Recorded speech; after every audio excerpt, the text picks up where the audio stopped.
ટ્રમ્પને પાક્કા બિઝનેસમેન ગણીને વોટ આપનારા અમેરિકન્સ ભલે મોંઘવારીને કારણે ઘટતી જતી કમાણીની ફરિયાદ કરી રહ્યા હોય, પણ ટ્રમ્પે પોતે સત્તા સંભાળ્યા બાદ અબજો ડોલરની કમાણી કરી છે. ન્યુયોર્ક ટાઈમ્સના એક રિપોર્ટ અનુસાર ગયા વર્ષે અમેરિકાના પ્રેસિડેન્ટે $2.2 બિલિયન બનાવ્યા હતા. પણ હવે જ્યારે મિડ ટર્મ્સ નજીકમાં છે ત્યારે ડેમોક્રેટિક પાર્ટી ટ્રમ્પની કમાણીને મુદ્દો બનાવી રિપબ્લિકન્સને ઘેરવાની તૈયારી કરી રહી છે. ડેમોક્રેટ્સનો પ્લાન ટ્રમ્પ પર સત્તામાં રહેવા છતાં પણ પૈસા ભેગા કરવાનો આરોપ લગાવવાની સાથે તેમની આર્થિક નીતિઓને કારણે સામાન્ય લોકોને કેટલું નુકસાન ભોગવવું પડ્યું છે તેનો પ્રચાર કરવાનો છે. CNN દ્વારા હાલમાં જ કરવામાં આવેલા એક પોલમાં એવું પણ જાણવા મળ્યું હતું કે અમેરિકાના 66% લોકો એવું માને છે કે ટ્રમ્પે અંગત હિતોને સાધવામાં સત્તાનો ઉપયોગ અથવા દુરુપયોગ કરવામાં તમામ હદો વટાવી દીધી છે. જોકે આ મામલે ટ્રમ્પનું એવું કહેવું છે કે ડેમોક્રેટ્સ તેમની વિરુદ્ધ જુઠ્ઠાણું ફેલાવી રહ્યા છે અને તેમણે જે કંઈ કમાણી કરી છે તે પોતાની હોશિયારીથી કરી છે. ન્યુયોર્ક ટાઈમ્સે આપેલા એક ઇન્ટરવ્યૂમાં તેમણે એવો પણ દાવો કર્યો હતો કે પહેલી ટર્મ દરમિયાન પોતે ફેમિલીને સ્પષ્ટ સૂચના આપી હતી કે વિદેશમાં કોઈ જ નવો બિઝનેસ શરૂ ન કરવો, પણ તેમ છતાંય તેમને આ બાબતે કોઈ ક્રેડિટ આપવામાં નહોતી આવી.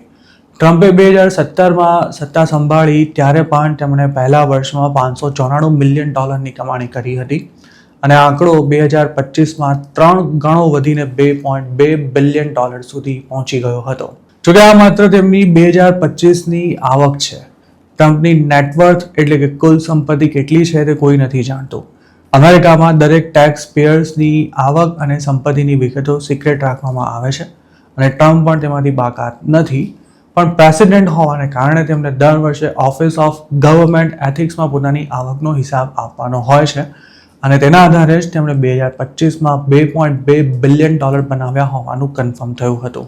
ટ્રમ્પે ગયા વર્ષની કમાણીનો હિસાબ આપતા 900 પાનાની એક ફાઇલ સબમિટ કરી હતી, જેમાં એવું જણાવાયું હતું કે તેમણે પોતાના મીમ કોઈન દ્વારા જ $636 મિલિયન આવક મેળવી હતી.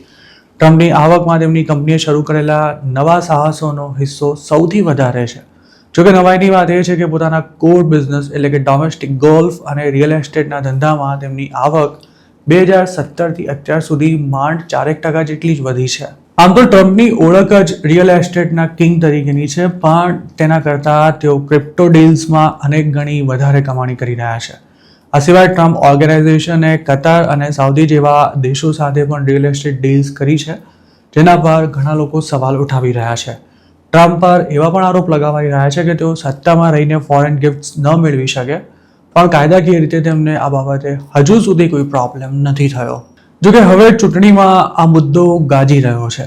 જોર્જિયાના ડેમોક્રેટિક સેનેટર જોન ઓસોફ ટ્રમ્પ સરકારને અત્યાર સુધીની સૌથી કરપ્ટ સરકાર ગણાવી રહ્યા છે. ટેક્સાસમાં પણ ચૂંટણી થવાની છે ત્યારે ત્યાં પણ આ મુદ્દે ડેમોક્રેટ્સ રિપબ્લિકન્સને ઘેરવાનો પ્રયાસ કરી રહ્યા છે. તો બીજી તરફ ડેમોક્રેટ્સ પણ ભૂતકાળમાં આ પ્રકારના આરોપોનો સામનો કરી ચૂક્યા છે. જેમ કે હાઉસ રિપબ્લિકન્સે રિલીઝ કરેલા એક રિપોર્ટમાં બાઇડન ફેમિલીએ કઈ રીતે વિદેશોમાં પોતાનું કામકાજ ફેલાવી મિલિયન્સ ઓફ ડોલર્સ બનાવ્યા તેને લઈને મોટા દાવા કર્યા છે. જોકે ટ્રમ્પની કમાણીનો જે આંકડો સામે આવ્યો છે તેને લઈને અમેરિકન વોટર્સ પણ હવે પ્રેસિડેન્ટના દાવાને શંકાભરી નજરે જોઈ રહ્યા છે. આમ તો અમેરિકામાં ચૂંટણી દરમિયાન કરપ્શન ક્યારે મોટો મુદ્દો નથી હોતો, પણ છેલ્લા 10 વર્ષમાં સ્થિતિ ખાસી બદલાઈ ગઈ છે. વોટર્સ જે 3 સૌથી મહત્વના મુદ્દાને ધ્યાનમાં રાખીને વોટ કરે છે તેમાં હવે કરપ્શને પણ સ્થાન લેતા ટ્રમ્પને તેનું નુકસાન ભોગવવું પડે તેવી શક્યતા નકારી શકાય તેમ નથી. આપને શું લાગે છે?